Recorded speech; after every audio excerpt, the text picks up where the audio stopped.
আলহামদুলিল্লাহ ওয়াসসালাতু ওয়াসসালামু আলা রাসূলিল্লাহি ওয়া বাদ। আজকে আমরা আলোচনা করব স্বপ্নে পাথর দেখার ব্যাখ্যা কি। আলোচনা বুঝতে সাথেই থাকবেন। যারা এখনো চ্যানেলটি সাবস্ক্রাইব করেননি সাবস্ক্রাইব করতে ভুলবেন না। ভেরিফাই চ্যানেলের ডেসক্রিপশন বক্সে ক্লিক করলে আমার পেজ এবং আইডি আসবে। এর বাইরে অন্য কোনো পেজ নেই, আইডি নেই, ইমো নেই, হোয়াটসঅ্যাপ নেই, টিকটক নেই। নাম ছবি দেখে বিভ্রান্ত হবে না। অনেকে আমার নাম অথবা ছবি ব্যবহার করে ফেসবুকে বিভিন্ন অ্যাকাউন্ট তৈরি করছে, এই জন্য নাম ছবি দেখে বিভ্রান্ত হওয়া যাবে না। একই কথা প্রত্যেক ভিডিওতেই বলি, সাবধান হওয়ার জন্য। পাথর দেখার অর্থ হচ্ছে নিরাশ হওয়ার আলামত।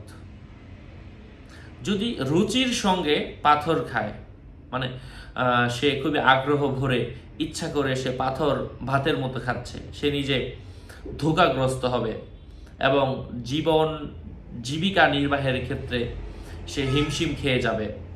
যদি দেখে মানুষেরা তাকে পাথর নিক্ষেপ করছে, তাহলে বুঝতে হবে সে কওমে লূতের অপকর্মে লিপ্ত হবে, অর্থাৎ সমকামী হওয়ার সম্ভাবনা। কেননা কওমে লূতের শাস্তি ছিল এটা। পাহাড়, টিলা, ছাদ বা এ জাতীয় উঁচু কোনো জায়গায় আরোহণ করা তার প্রয়োজন পূরণ হওয়ার ইঙ্গিত করে থাকে। সমতল ভূমিতে আরোহণ করা কষ্টের ইঙ্গিত, যাতে কোনো কল্যাণ নেই। সুতরাং যদি উঁচু জায়গায় আরোহণ করার পর তা থেকে পড়ে যায়, এর ব্যাখ্যা হলো সে যে উদ্দেশ্য নিয়ে, যে আশা নিয়ে দুনিয়াতে চলছিল, ওই উদ্দেশ্য পূরণ হবে না, সে পিছিয়ে যাবে, পূরণ হবে না। চাকরি থাকলে চাকরি থেকে ছিটকে যাবে, কোনো কাজের মধ্যে পরিপূর্ণতা আসবে না।